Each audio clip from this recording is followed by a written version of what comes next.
Hello, thanks for having me.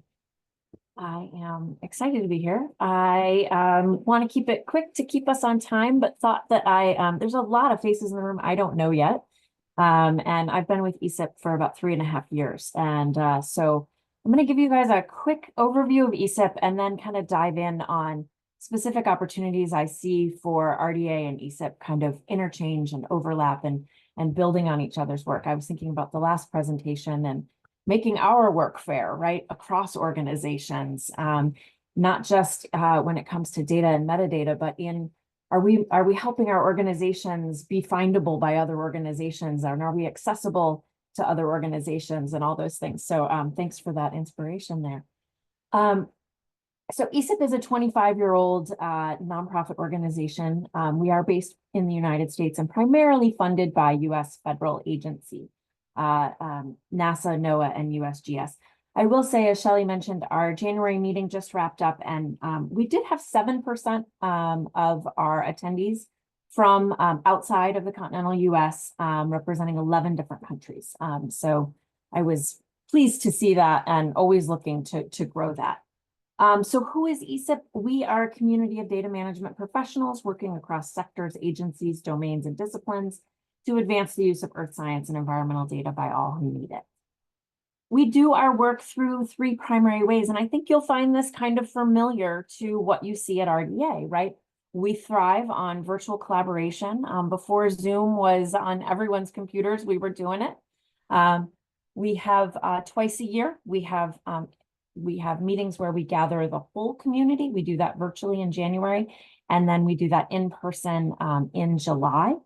And then we have our ESIP lab, which is an innovation space, a place where we provide small grant funding to enable people to overcome learning objectives when it comes to their earth science data management. I'm going to go into each of those just a little bit for you all. This year, or actually last year, in recognition of our 25th anniversary, our board refreshed our vision and mission. And I really feel it's important to share this with you, especially as RDA and especially as global as this community is. Our vision starts with the word, a world, right? We envision a world where data-driven solutions are a reality for all, right? That's our equity piece. By making earth science data actionable by all who need them anytime, anywhere. Big vision. I can't wait to live in that world, right? And then ESIP's piece of that, our piece is to empower innovative use and stewardship of earth science data to solve our planet's greatest challenges. And my favorite word in our mission is the word empower, because I don't think you can do empowering alone, right? Empowering involves working together. It involves working and helping each other. So we have, similar to RDA, where you have a structure with different working groups and interest groups and communities of practice, we also have over 30 different what we call collaboration areas. We have committees for long time standing topics that we don't see going away anytime soon. And then we have clusters, which less formal than what you see at RDA. A cluster is a group of people that see a common challenge or opportunity. They come to us and say, hey, we want to have a space to work on this issue area. And we form that and we give them the infrastructure that they need to be successful. We have over 200 committee telecons each year and hours of volunteer collective community engagement. This is just a quick sample of the list and a list of the groups that you will see across ESIP. Everything from really domain-specific groups like agriculture and climate or air quality or marine data, all earth science related, to more technical committees, right? Like data readiness, that's our group working on what is defining AI-ready data, right? Information quality, schema.org, more technical groups that the work of those honestly could span beyond earth science related, but that is where it is primarily focused. We do have an early career professionals program that we support 8 to 10 students and early career professionals each year in the community, teaching them the skills they need beyond research, right? About how to lean into community. And I just share that because I think it's a wonderful model to bring new life into any community. Like I said, twice a year we get together for our larger gatherings. Not as big as what you would see at the RDA gathering in Salzburg or International Data Week. Usually about 300 to 500 people in person, and really great community. And you are, if you're interested, you are all welcome. We will be in Asheville, North Carolina this year. So I tried to create this slide, thinking about ESIP and RDA, right? The key thing to ESIP is we are people. We are connecting the people doing great work in earth science data management. So I did this diagram on the right, like earth science data is just one of the many facets of data that RDA looks at, right? But we're very similar in how we're organized and structured and what we want to achieve.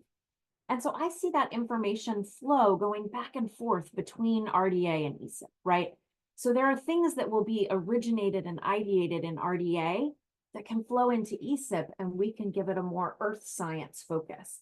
And then there might be things in ESIP that someone in ESIP in the earth science space spins up and starts up, but we need that mechanism to come back into RDA and say, hey, is this applicable to more broadly to other domains, right? And so having that participation in both allows that robust back and forth. Shelley can actually speak better to this than I can, but there has been the ESIP RDA Earth Space Environmental Science Interest Group, and I have the link to that page here at the bottom. And there is currently work afoot to move that into a community of practice.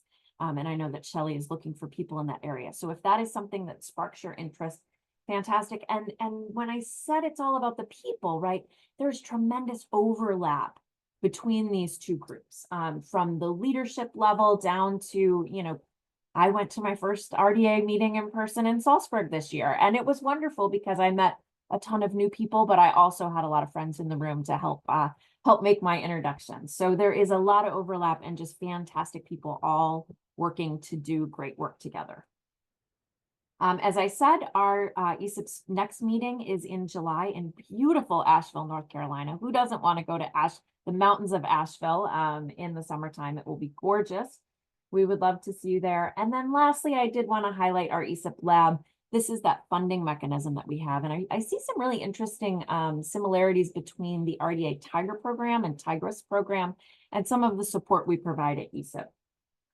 We're staff of 5, so small but mighty. We are not the technical experts of the community, but our job is to empower the community and reduce any barriers the community sees in trying to do their work together.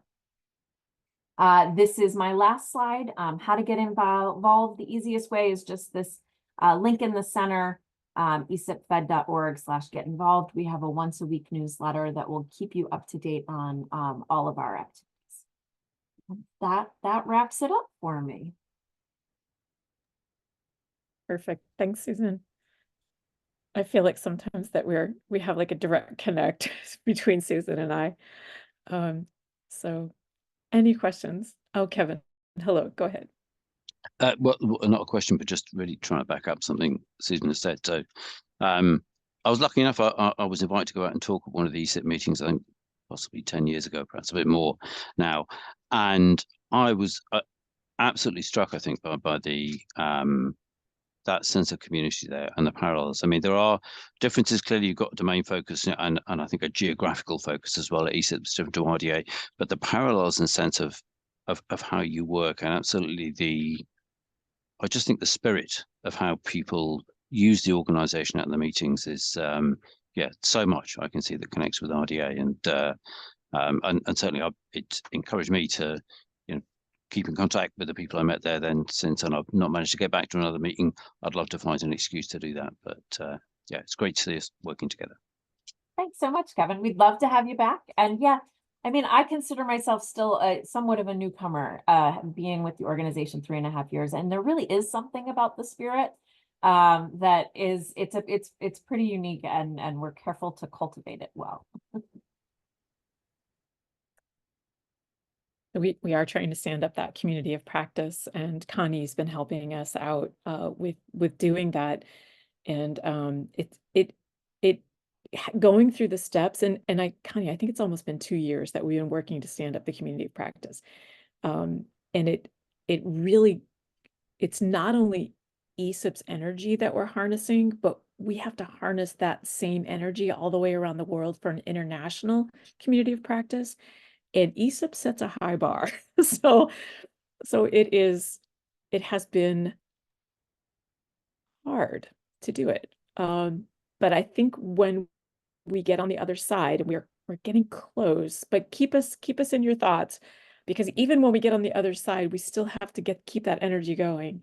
That it'll be a really good lessons learned coming back to the organizational assembly on what it took to stand, the ag folks had this happening already, and we're generating it, and it's quite the task at a domain level to stand up a community of practice internationally. So we're getting there. Yeah, Shelley, I just wanted to add, in our January meeting at our closing plenary, I took questions and got the question that it always comes out, right? What's ESIP's plans for, are you international or are you not, right? And as I said, the problems we want to solve are global. So we are always open and welcome to people from wherever you are. That said, I really believe that we don't have enough resources to duplicate each other's efforts, right? And so I look at organizations like RDA where you already have critical mass globally. And I think, how can we work together, right? Like, how can we partner and have that information flow back and forth? Because I don't want to duplicate what you guys are doing. And I know you don't want to duplicate what I'm doing. And so that's why I love that we have people like Meredith and Shelley and Pierre, and who are really active in multiple spaces and can bring that cross perspective from one organization to another.